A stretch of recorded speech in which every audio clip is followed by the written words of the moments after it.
grassland like this that stretches over hundreds of kilometers, and every, let's say, 4 or 5 kilometers it's someone's ranch, and there is a gate connecting this to the main road, and after the gate it's all dirt road and grassland, and there is a tiny house, and this huge piece of land belongs to that family.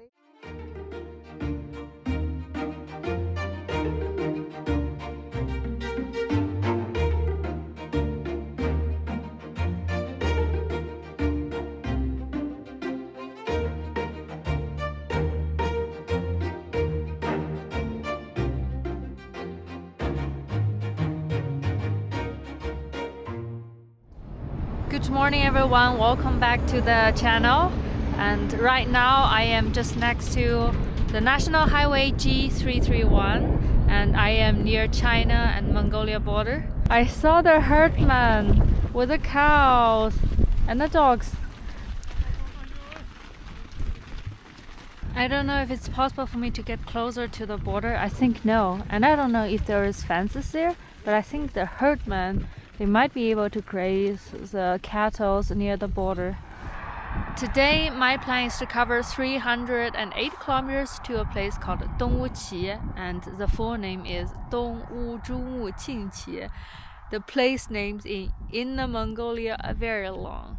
So I just finished 40 kilometers and I am somewhere near the forest, and this is a place where the Daxinganling Mountain Range began to disappear and the land will become flat, and then slowly all the forest will be replaced by the vast flat grassland.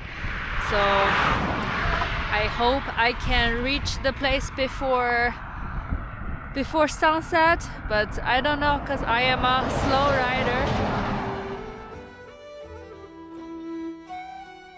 I've got red cheeks because of the sunburn and the cold air. The ride brought out the poems that I learned as a kid. It goes like this: 天似穹庐，笼盖四野；天苍苍，野茫茫，风吹草低见牛羊。 It means the sky is just like a herdsman's tent, covering the vast land. The sky is ever so blue, the pasture offers a boundless view. Herds emerge when the winds ripple through. It precisely depicts the Inner Mongolia landscape. I learned it as a kid, but I felt it only by now.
I was also a little bit worried because I haven't seen any villages ahead. So I was looking for gas stations. The nearest is about 120 kilometers away. Yeah, I think I have enough.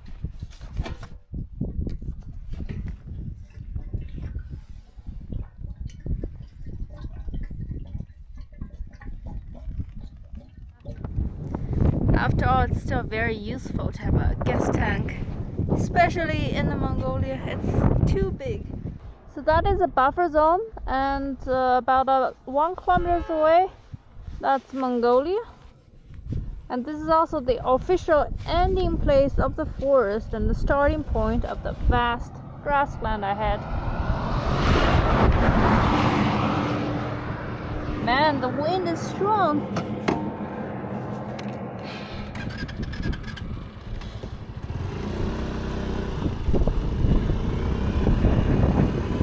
I was a little bit worried about my gas, and there was gas station about 100 kilometers away.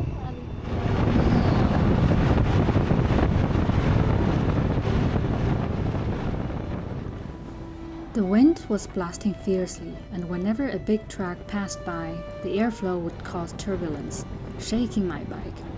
So later, to cope with that, whenever a truck got close, I would shift to the emergency lane to create some space. Inner Mongolia is a place where the landscape feels endless. The road seems to go on forever. The grassland stretches as far as the eye can see. There's nowhere else in China that made me feel so open and so free. I lifted the drone to film, yet everything felt so small, and it took ages to fly close. The yurts, the herds, were like tiny stars in the universe. There's a quiet beauty that made me want to breathe deeper and just take it all in.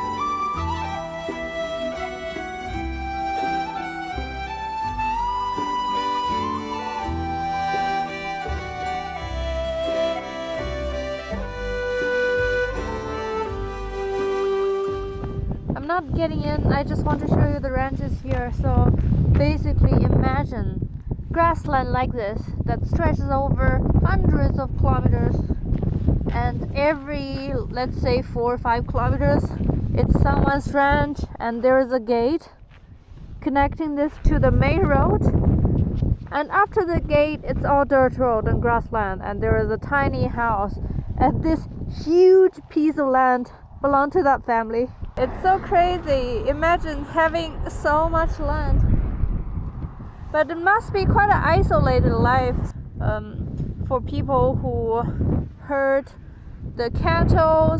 They stay on the ranch most of the time and only go to the town to have a haircut, for food, for gas. So it must be also quite a lonely life. I'm really curious how their life looks like.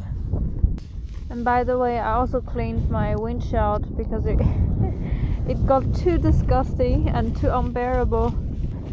It really blurred my vision because of all the dead bugs, and now it's clearer and I can see better.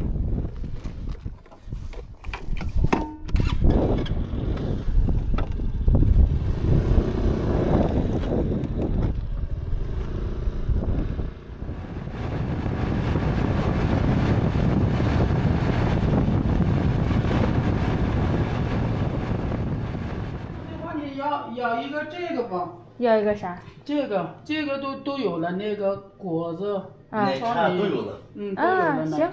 行，好的，那我就要一个这个。奶皮都有了。来，都是喝这个。谢谢。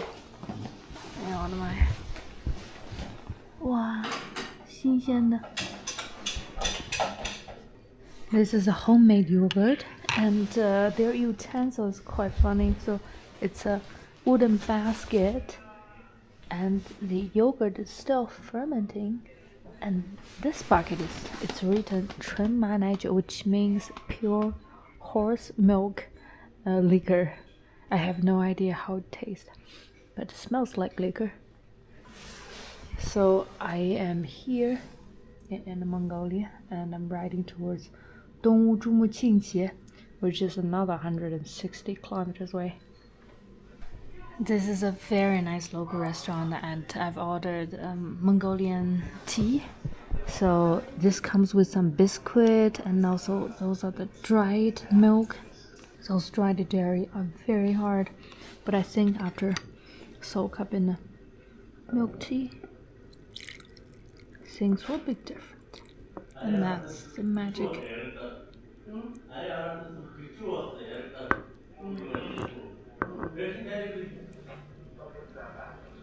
순서 산들하던 이러는 거든 그든 바가 오르지. 그것에 보이죠. 어떤 마가든 시도 There is also 만약에 some 앞선 Xiaomi millet 내가 in 올 it. 초월 호지 호래 내는 거더라. 그거 드는 위들 반대네 오늘 어디 주에서 만드는이다. 저 하나만 오나 저 마가든 This yogurt is quite sour. 이거는 지금 나도 지대로 유야다. 있지. 지오증 정도 있지.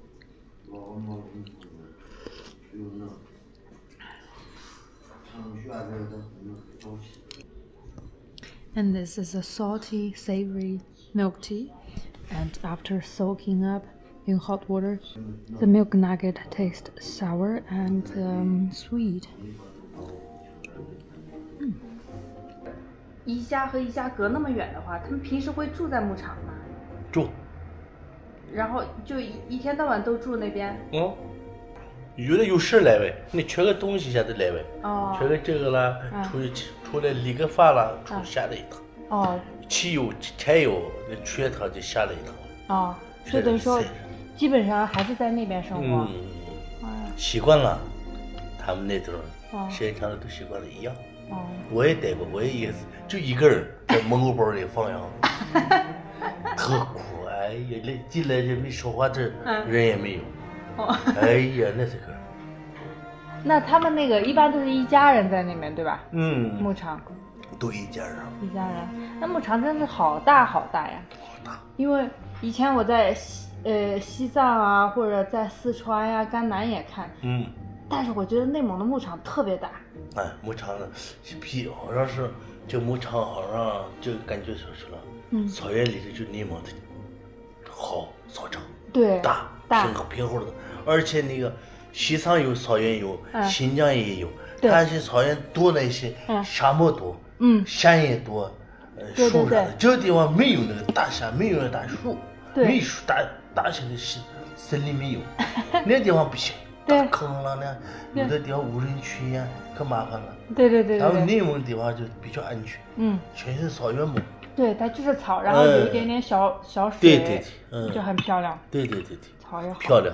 其实别人说去西藏那个，你去你不熟的地方，你更冬天下都不能去。对，不方便，有的信号也没有。这在内蒙地区，大部分80%地方都有信号。那有信号的话，可以跟家里人都能联系了，对吧？那地方你不行，你去了。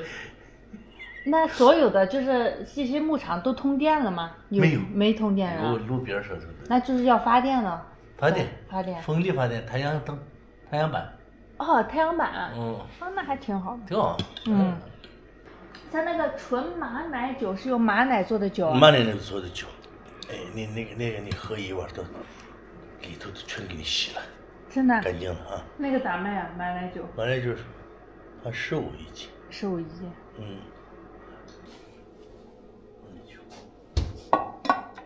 不用这个也行，小喝点。马奶酒，我还以为会是白色的呢。就这样。我来尝一尝。度数不高啊。度数不高。The taste of horse milk wine is similar to Chinese baijiu, strong and spicy. Since I still had to ride, I only took a sip.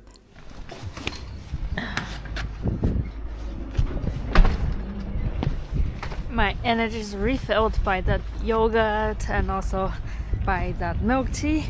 And it was very interesting to talk with the restaurant owner. He told me that nowadays many people in this region and they hire people from other regions to take care of their ranch because they don't have enough time for it. Yeah. So now I have another 160 kilometers, another 2-hour ride before I reach Dongwuqi. By the time I finished eating, it was almost 4 p.m. I continued heading west, and the setting sun hurt my eyes. I planned to reach East Ujimuqin before sunset, but the sun sank quickly, and it was dark in no time.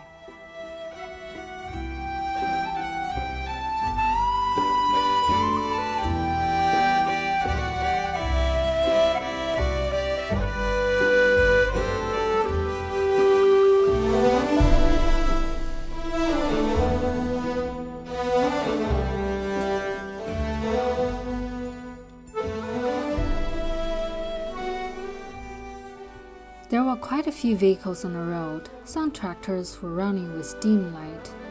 I couldn't see clearly until I got close.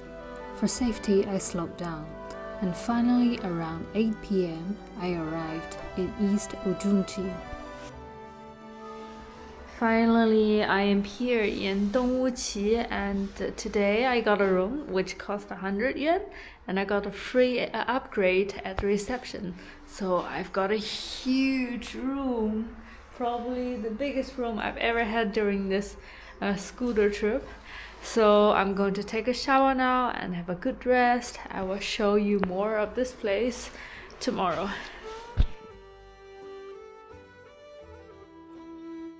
Ujimuqin is divided into east and west banners, two cities 100 kilometers apart. In Mongolian, Ujum means grape, Qin means people. Ujimuqin is a Mongolic tribe, and this branch originally came from the area around Lake Baoka in Russia. It migrated to Ujimuqin Mountain in Altai Mountain Range near Xinjiang, and during Ming Dynasty, due to tribal conflicts, the tribe migrated multiple times over the next few centuries, traveled a journey of thousands of kilometers, and some of them finally settled here.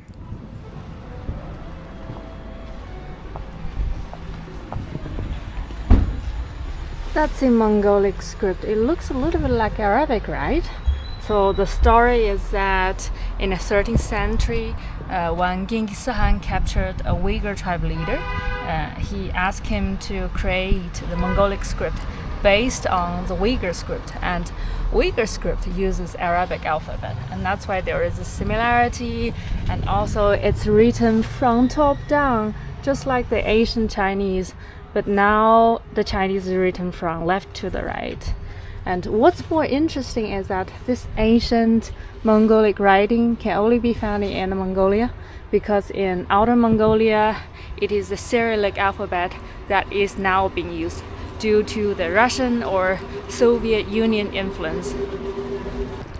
Similar to the Tibetans, Mongolians most of them are also Buddhists, and this is because starting from Yuan Dynasty, Tibetan Buddhism was made a national religion, and also many Khans are also Buddhists. And look, on the other side of the street, there is a Lama temple. Dongguo Si, built in Qing Dynasty.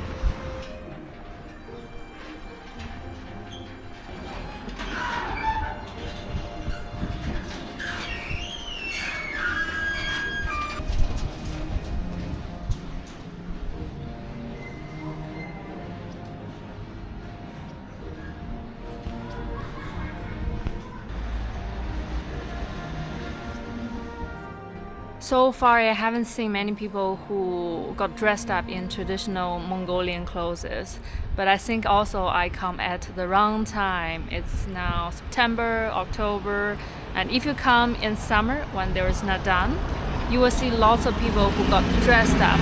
But still, I think traditional clothes is very important for the Mongolians, because on the street I see lots of fabric shops and a lot of tailor shops that makes traditional Mongol Pao. Look, and this is a clothes shop that sells all kinds of traditional clothes.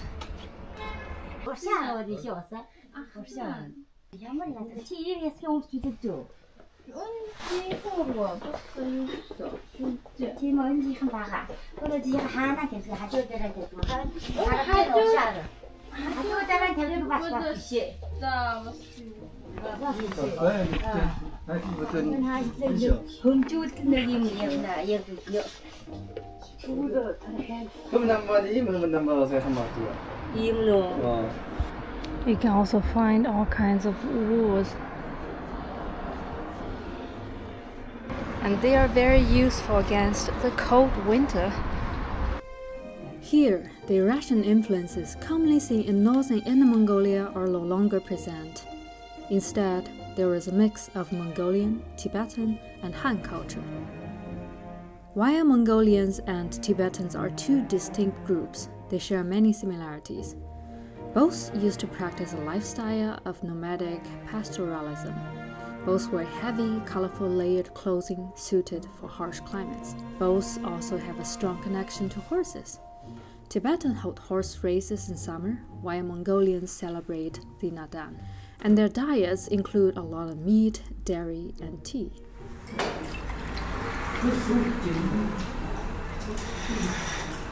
So in this Mongolian restaurant, I got my lunch set, which is the lamb soup with glass noodles and some pickled vegetable, and this is a famous meatloaf, 肉饼. And then I got a kettle of salty milk tea.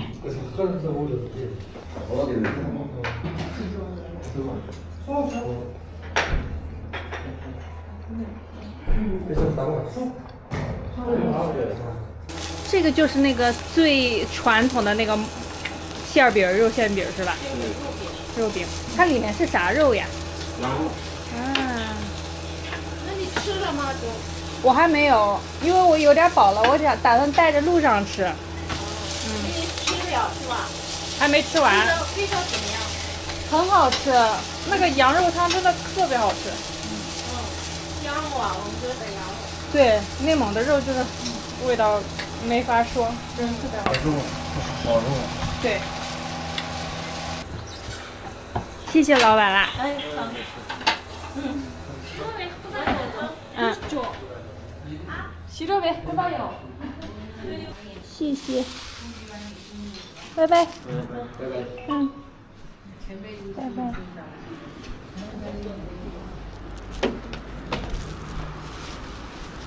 So I haven't finished my stuff. I got this meat and also a cup of milk tea with me for this afternoon. 你好想买点儿，我能问一下这个是啥吗？酸奶吗？酸奶。就是普通的酸奶是吧？对。行。就是这个偏酸一点，哦。能接受吗？能接受。那就行。我就喜欢吃酸的。The traditional dairy products are very unique. The yogurt I bought is sparkling and can separate into layers if left for a while. It has a tangy, sour, or milky flavor. 哎，我能不能尝一点点？这个，然后那个就是这个。哪块就是这个。The cute girl showed me the dairy products in the fridge. They are mostly dried or fermented, made into a functional food, meant to last through seasons. The dried curd is typically sour, eaten as a snack. 这个是酸奶好用。你们是咋吃的？我们泡茶。哦，就放在茶里面。啊，就比如说有时候嘴没味儿的时候，也顺手塞一个就吃了。There are also mooncake-shaped cheese and big soft cheese that resembles ricotta. 像这是今天早上做出来的这个，它就特别软的，你就夹着看。啊，真的。They are processed very differently from the typical Western cheeses. 就这个就是咱们家自己分开的那个牛肉干啊，就是风干的。然后这个是炸好的。啊，然后加了盐。对。我能尝一小块吗？可以。有一个小，啊，这好大，谢谢。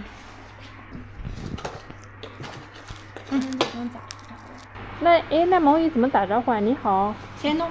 塞农。就是你好的意思。塞农。塞农，谢谢呢。巴伊日拉。巴伊日拉。巴伊日拉。巴伊日拉。巴伊日拉和塔达克拉都一样。塔达克拉。巴伊日拉它的词根是巴伊日的意思是什么？知道吗？快乐的意思。啊。就是说谢谢你，就是我，因为我要谢谢你，所以我很快乐那种巴伊日拉。巴伊日拉，就是我很快乐。我很开心，巴伊日拉，因为你帮助我的巴伊日拉。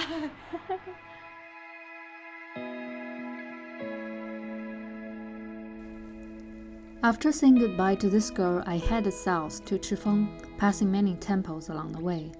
Since the Yuan dynasty, when Mongol rulers adopted Tibetan Buddhism, it has become a part of their cultural life. Monks are often invited to perform rituals for major events. In Chifeng, I wrapped up my journey in the northeast and returned home.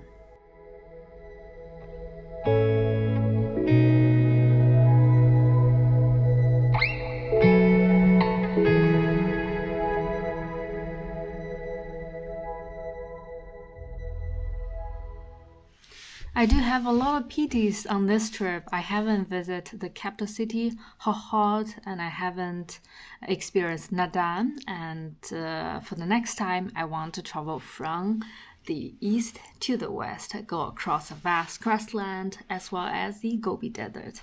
And hopefully I can make all that happen next summer. So that's all. I hope you enjoyed this episode and stay tuned. Bye bye.